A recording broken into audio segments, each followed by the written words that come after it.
All right, everyone. We are battling the wind and baseball sounds for this video, but here we go. All right, this is video for topic B of module 2. So topic B is all about multi-digit decimal operations, so adding, subtracting, and multiplying decimal operations. So we will see numbers with decimals, and we'll also see them with fractions. So we'll see both. Again, they're one and the same because you can convert a fraction to a decimal, and you can convert a decimal to a fraction. Right, so here are the objectives that we are going to cover in this topic. Good news is that there are no more priority standards. All the priority standards were in topic A, so we just need to make sure that we have some basic understanding of these standards, and as long as we do that, we will be golden. All right, so we are going to cover 6NS.3, which is I can add and subtract decimals, hashtag add zeros, hashtag line them up. That is super important. And then I can multiply decimals, hashtag count decimal places, and I can divide decimals, hashtag I like to move it, and hashtag inside and out. Okay, my friends, so here's a video that explains some information on the arithmetic with decimals, okay? And it is my favorite, it is math antics. Decimal multiplication. Now, as you know, multi-digit multiplication is more complicated because there are so many multiplication steps. But the good news is that decimal numbers don't really make the procedure much harder than it is with whole numbers.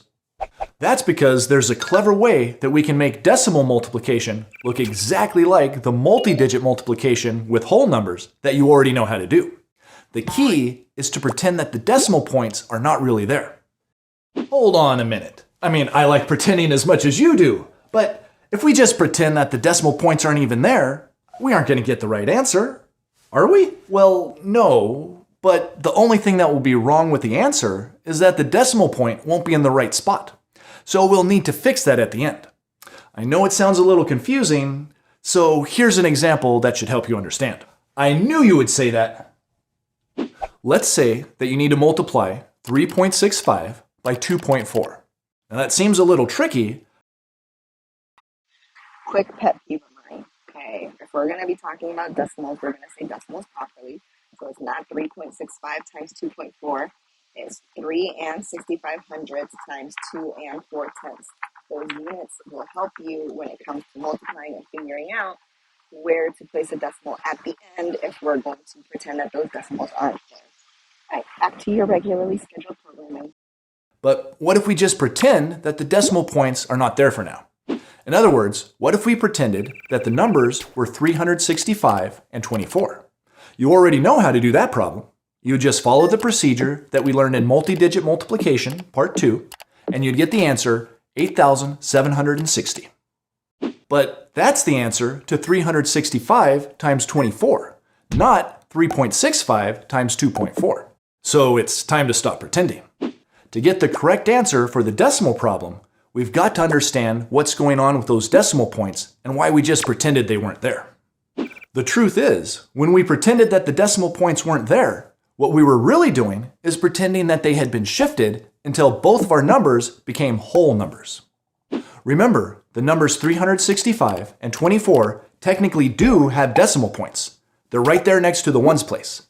We just don't need to show them since there aren't any decimal digits. So, by ignoring the decimal points, what we were really doing is mentally shifting the decimal points to the right. We shifted the top decimal point 2 places to the right, and we shifted the bottom decimal point 1 place to the right. But doing that changed the numbers. It made the top number 100 times bigger than the decimal version, and it made the bottom number 10 times bigger. That's because every time you shift the decimal point 1 number placed to the right, it's like multiplying by a factor of 10. And that means the answer we got is way too big. It's too big by 3 factors of 10, because the decimal points in our problem got shifted a total of 3 places to the right, 2 on the top and 1 on the bottom. So to fix that, we're going to have to shift the decimal point in our answer the same amount in the opposite direction. In other words, we need to move the decimal point in our answer 3 places to the left, which will make it smaller by 3 factors of 10. So, starting right here, where the decimal point would be if our answer was 8,760, We shift it 3 places to the left, and we end up with 8.760, or just 8.76. And that is the answer to 3.65 times 2.4.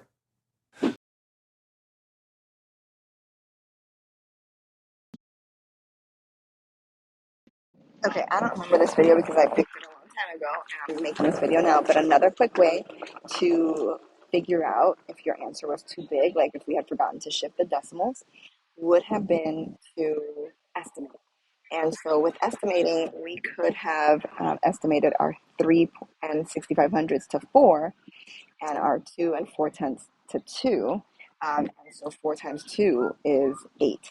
So when we had the original answer of 8,700, whatever it was, then we would know that it was too big because our estimate is 8 and not 8,000. So just another quick tip for that. Don't know if he's going to cover it, just in case. That's a cool trick, huh? It means that you can do decimal multiplication just like regular multi-digit multiplication. You start by setting up your multiplication problem exactly like you would if the decimal points were invisible. But don't just erase them, because you'll need them at the end to figure out how many places to shift the decimal point in the answer. Then, keep ignoring the decimal points while you follow the multiplication procedure. Once you have an answer, count up how many places the decimal points are shifted in the problem you're working. Don't forget, it's the total shift of both the top and bottom decimal points. And then, shift the decimal point in your answer to the left that same number of places. So decimal multiplication turns out to be not too bad after all. But what about decimal division? That's gotta be hard, right? Well, multi-digit division is always a little hard, but luckily, decimals don't really make it very much harder. In fact, it's only when there's a decimal divisor that the procedure is a little different. If you just have a decimal dividend and the divisor is a whole number, it's really simple. That's because you can just do the long division procedure that we learned in the long division videos, and the decimal point doesn't affect it at all. You just need to make sure that you bring a copy of the decimal point up into the answer line when you're done. So, if you have the division problem, 12.64 divided by 4, you would follow the division procedure as if the decimal point was not even there, and you'd get 316 in the answer line. But then, you need to bring a copy of the decimal point straight up. Whoops, apparently I didn't let the video finish, but that's okay because that was the gist of it. We really just need to focus on the multiplication piece for this because the division will come around in topic C, I believe. I could be wrong though. Okay, this wind is really making this difficult, but here we go. All right, so here's the important vocabulary that you're going to need to know for this unit or this topic. Difference, obviously, that's the answer to a subtraction problem. You should be very familiar with it by now. And I'm going to skip to the end. Sum, the answer to an addition problem. Okay, those are terms that you have heard your whole school life. And we have the distributive property.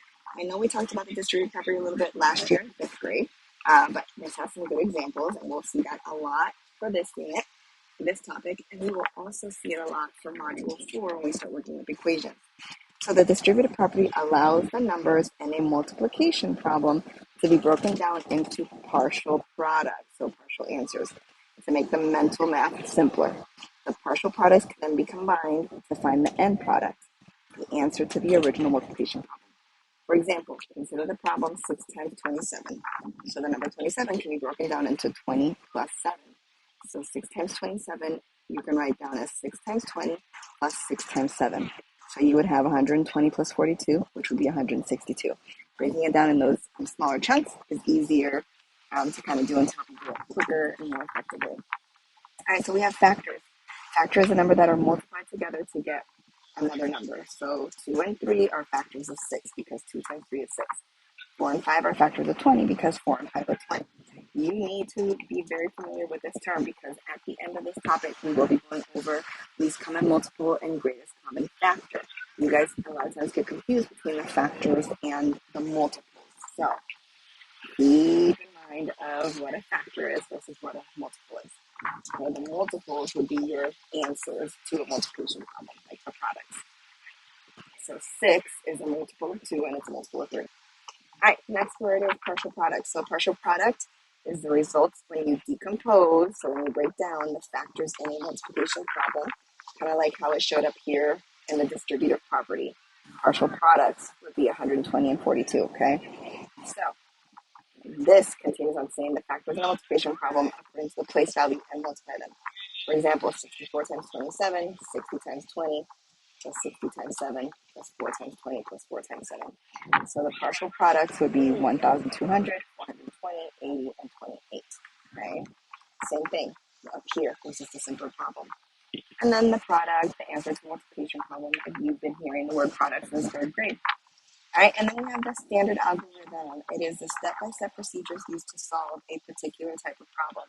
In this module, students will learn and use the standard algorithm for adding, subtracting, multiplying, and dividing decimals, whole numbers, and fractions.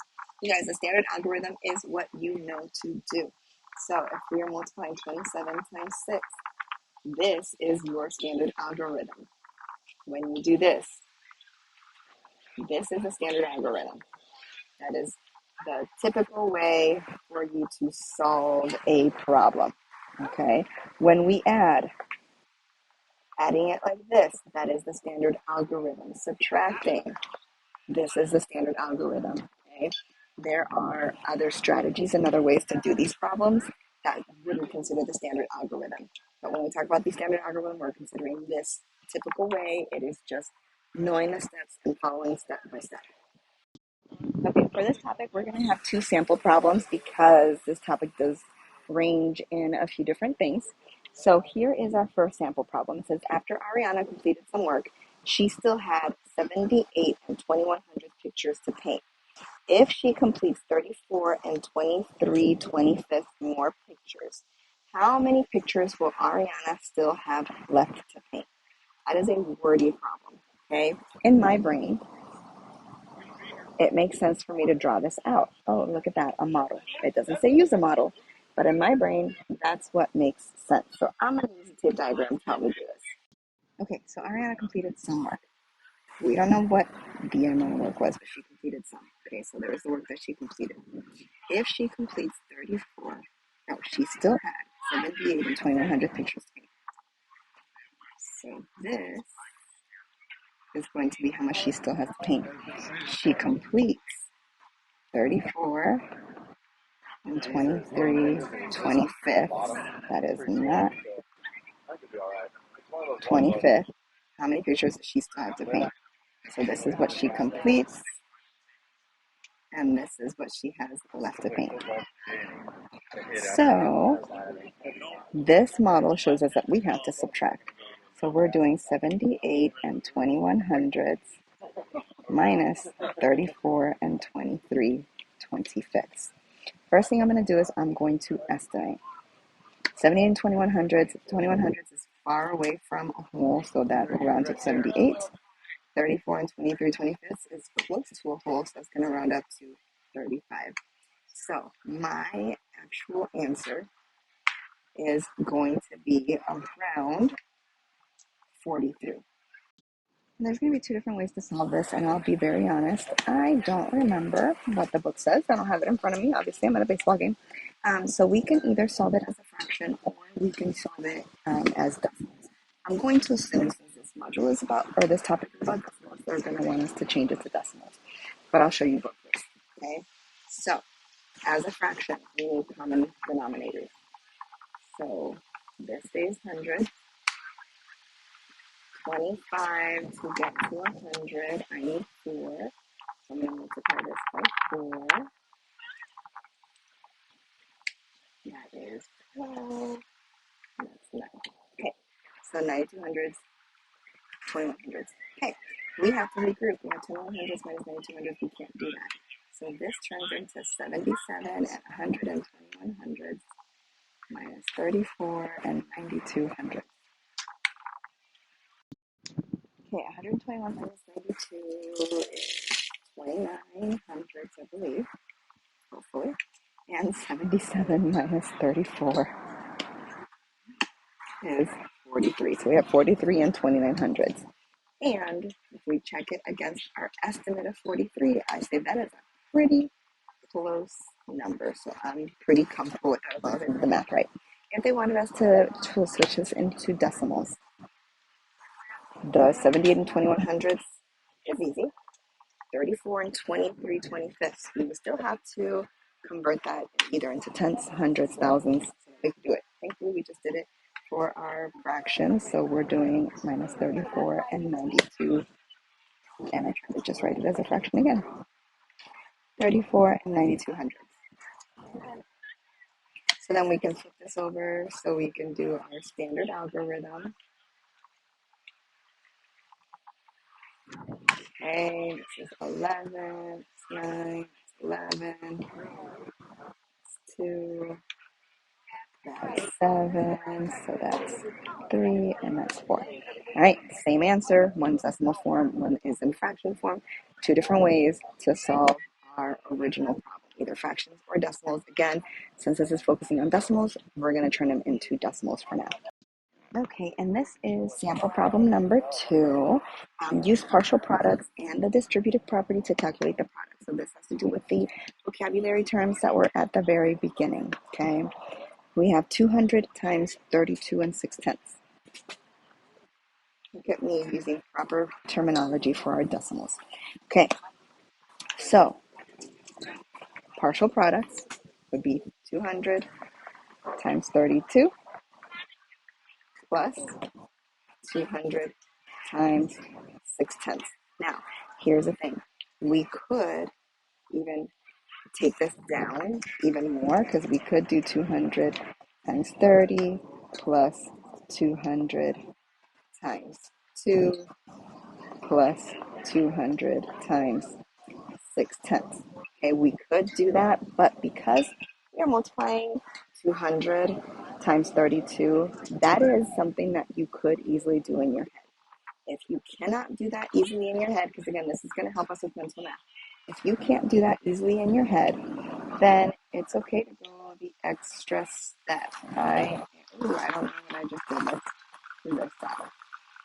I was just trying to move this to make it spaced out, but I can't. It's okay. All right, so 200 times 32 is going to be 6,400. And then 200 times 6/10, 1,200 is in the tenths, so it's 120. So that would give us 6,520. I didn't line it up. I hope that's right. So let's look at it down here. So we have 200 times 30, which is 6,000. 200 times 2, which is 400. And then 200 times 6/10, which is 12, 2 zeros, and it's in the tenths, so 120.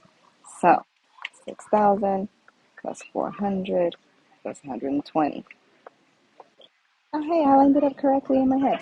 6,520 would be our product for 200 times 32 and 6/10. All right, friends, so that is what we will do for topic B. We'll be looking at all of our arithmetic, addition, subtraction, multiplication, and division with decimals. I know division we'll get into more in topic C, but just so you are aware, all decimals that we are working with.